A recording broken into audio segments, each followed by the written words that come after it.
Baik, semangat pagi semuanya. Senang bertemu dengan kalian anak-anakku, para mahasiswa-mahasiswi Institut Santi Buana. Semoga semuanya selalu dalam keadaan sehat dan dapat melakukan kegiatan serta aktivitas dengan baik. Nah, untuk pertemuan kita kali ini, mungkin kita langsung saja ke ketentuan perkuliahan. Kalau untuk perkenalan, saya rasa kita semua sudah saling kenal ya. Jadi di sini Ibu akan men-sharekan sedikit tentang ketentuan perkuliahan kita, walaupun mungkin kalian sudah paham, tapi akan saya share ulang supaya semuanya bisa merefresh kembali ingatan kita tentang perkuliahan ini. Nah, di sini ada waktu masuk. Jadi ketika kita masuk itu sesuai dengan jadwal perkuliahan ataupun dengan jadwal yang mungkin sudah direvisi oleh dosen. Ya, ketika mungkin dosen ada yang berhalangan hadir, itu biasanya ada pemberitahuan sebelumnya. Nah, jika misalnya sudah sesuai jadwal tersebut, maka toleransi masuk kuliah 10 menit. Oke. Nah, jadi itu berhubungan dengan kehadiran dengan bobot 10%. Para mahasiswa-mahasiswi wajib hadir pada mata kuliah minimal 75%. Jika kehadiran tidak terpenuhi, maka mahasiswa tidak diperkenankan untuk mengikuti ujian akhir semester. Ketika kalian absen, yang di dalam asrama silakan absen secara manual, yang di luar asrama silakan absen sampai batas toleransi yang saya berikan jam 4 sore. Nah, jika tidak absen atau lebih lewat dari jam 4 sore dianggap tidak hadir. Baik. Selanjutnya, perkuliahan kita sudah tahu dilakukan secara daring dan untuk tugas dengan bobot 25% wajib dikerjakan dengan tepat waktu. Jika terlambat mengumpulkan nilai, maka akan dikurangi. Ya, silakan saja bagi yang mau mencoba untuk mengurangi nilai atau ketika saya nanti aja deh mengumpulkannya nanti aja, tidak apa-apa, konsekuensinya nilai akan dikurang dan akan ada tambahan tugas baru. Ya, jadi tolong usahakan bagi yang disiplin silahkanlah dikerjakan dengan tepat waktu. Untuk keaktifan dan sikap, ini juga ada nilainya dengan bobot 10%. Silahkan aktif di kelas atau silahkan aktif di grup yang sudah disediakan. Jadi ketika misalnya kalian tidak tahu atau ada yang mau bertanya atau apapun juga yang berkaitan tentang hal-hal mata kuliah ini, silahkan kalian bertanya atau ya aktiflah di grup yang telah disediakan. Untuk ujian tengah semester dengan bobot 25% dan ujian akhir semester yang cukup besar dengan bobot 30%. Jadi tolong usahakan kalian mengerjakan ujian dengan tepat waktu. Walaupun secara daring ini ada tenggang waktunya, biasanya ada beberapa hari, tapi tolong usahakan ya kalau bisa diselesaikan dengan cepat akan lebih baik begitu ya. Nah, itu sekilas ketentuan perkuliahan kita. Terima kasih sebelumnya, semoga semuanya bisa mengikuti perkuliahan dengan baik. Nah, selanjutnya Ibu akan memperlihatkan tentang RPS kita. Jadi RPS ini sebelumnya juga sudah Ibu share di LMS. Silahkan bagi yang belum jelas, kalian bisa download di LMS yang sudah disediakan. Di situ bisa kalian lihat bagaimana rencana pembelajaran semester kita dari awal sampai akhir begitu ya. Jadi pertemuan kita 16 kali pertemuan, 14 kali materi dan 2 kali ujian akhir. Nah, untuk lebih jelasnya silakan kalian download saja di LMS. Untuk hari ini kita pemanasan dulu ya. Kita ya Ibu akan share satu materi di sini tentang penjualan personal. Ya. Jadi kita sudah cukup lama libur, sekarang kita sudah mulai materi yang baru. Ini tentang salah satu strategi penjualan juga dalam pemasaran adalah personal selling. Dia dengan adanya ya kalian bisa lihat dari judul tersebut pasti berhubungan dengan penjualan. Di sini bisa kalian lihat tenaga penjual adalah individu yang bertindak untuk perusahaan. Bisa untuk perusahaan, bisa untuk pribadi juga ya. Ketika misalnya ada seseorang yang punya usaha pribadi, dia juga yang menjualnya itu juga bisa. Jadi tidak hanya bagi perusahaan, bisa juga untuk pribadi. Nah, di sini berhubungan, penjual pasti berhubungan dengan salah satu bauran pemasaran, yaitu promosi. Promosi sangat penting. Ya, bagaimana cara tenaga penjual bisa menjual dan mempromosikan barang atau produknya sehingga produk tersebut bisa diterima dan akhirnya dibeli oleh konsumen. Lalu di sini ada langkah utama mengelola satuan penjual. Di sini ada beberapa item, ada 6. Yang pertama, merancang strategi dan susunan satuan penjual, merekrut.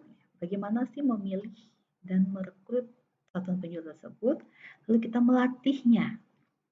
Kemudian setelah melatih, tentukan kompensasi. Ya pastilah orang bekerja dengan kita itu ingin mendapatkan kompensasi. Kompensasi itu bisa seperti gaji atau bonus dan lain-lainnya. Kemudian kita bisa melakukan supervisi satuan penjual, lalu mengevaluasi satuan penjual tersebut apakah sudah sesuai dengan yang kita inginkan atau tidak. Di sini ada beberapa struktur satuan penjual, bisa kalian lihat sendiri. Ini yang paling sederhana ini satuan penjual yang dapat disusun berdasarkan lokasi. Jadi tenaga penjual tersebut bisa memasarkan produk berdasarkan lokasi yang telah ditentukan.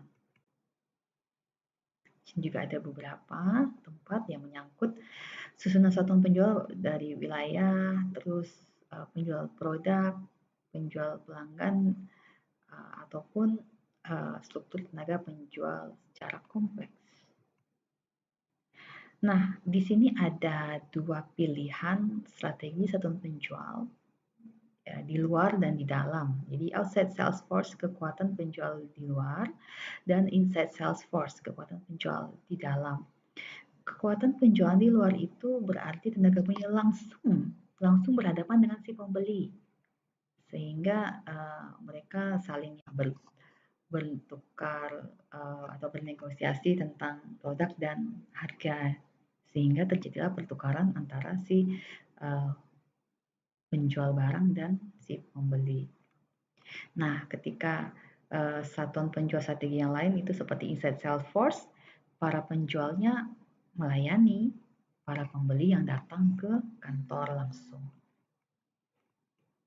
Di sini ada beberapa hal tentang tim penjualan, pasti berhubungan dengan pemasaran, keuangan, sampai akhirnya dukungan kompleks. Untuk merekrut tenaga penjual, ada beberapa tahap ya dalam hal penyeleksian, ya, seperti wawancara, terus ada tes, bisa tes tertulis atau tes lisan, dan akhirnya si pemilik usaha dapat menentukan tenaga penjual yang sesuai pilihan. Lalu ada pelatihan untuk tenaga penjual. Biasanya rata-rata yang ideal itu minimal 3 bulan training. Tapi ada juga pihak perusahaan yang ya, bisa sambil jalan ataupun minimal 1 bulan pelatihan. Tujuannya untuk apa? Ya, untuk melatih si tenaga penjual supaya familiar atau lebih mengenal produk yang akan dijual, sehingga lebih memudahkan dia tenaga penjual tersebut mempromosikan kepada si pembeli.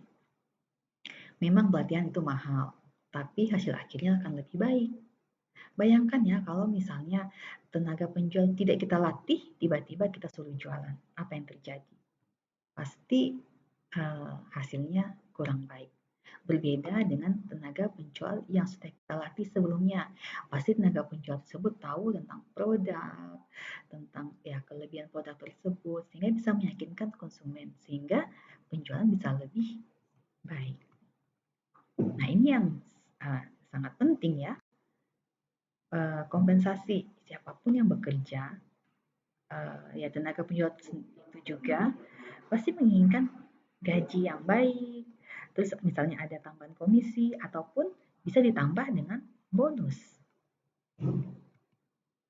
Nah, di sini ada beberapa hubungan antara strategi pemasaran dan kompensasi tenaga penjual. Ini bisa kalian lihat, ada penjual yang ideal, ada terus fokus penjualan dan peran kompensasi. Peran kompensasi ya seperti yang sudah saya terangkan sebelumnya, sangat berhubungan penting dengan penjualan.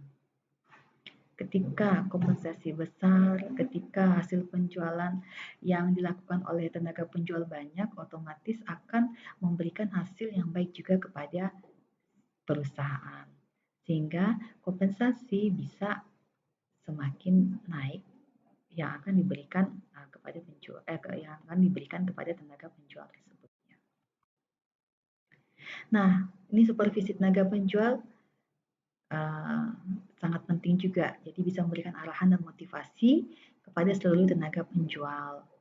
Sehingga biasanya ada pertemuan paling tidak ya ada pertemuan tahunan ataupun mungkin pertemuan yang terjadwal sehingga antara tenaga penjual dan supervisor itu dapat saling berkomunikasi memberikan mungkin kelemahan ataupun kelebihan cara mereka menjual produk ke konsumen itu bagaimana begitu itu biasanya dikupas tuntas dalam pertemuan tersebut. Satu lagi, internet itu menjadi teknologi yang sangat baik saat ini.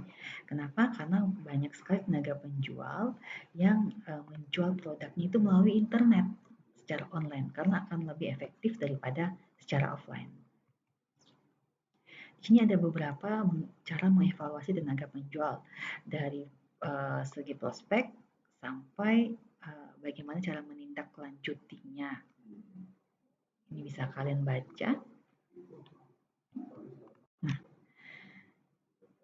baik, jadi ada beberapa slide tentang tenaga penjual. Jadi ketika kalian mungkin ingin bertanya atau ini ada yang tidak paham Bu, silahkan kalian bertanya. Bisa kalian lakukan di grup WA yang sudah tersedia.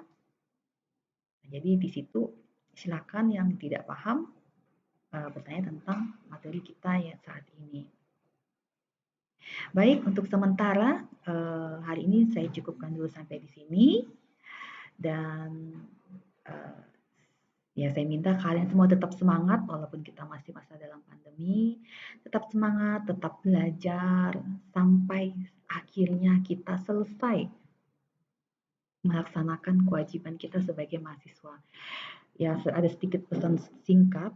Tolong ketika kalian masuk di Institut Santi Buana ini, tolong selesaikan juga dengan cara yang baik, yaitu dengan cara keluar baik-baik ya, dengan menyelesaikan semua mata kuliah sehingga kalian juga bisa wisuda. Begitu bangganya orang tua kalian ketika melihat kalian sudah selesai.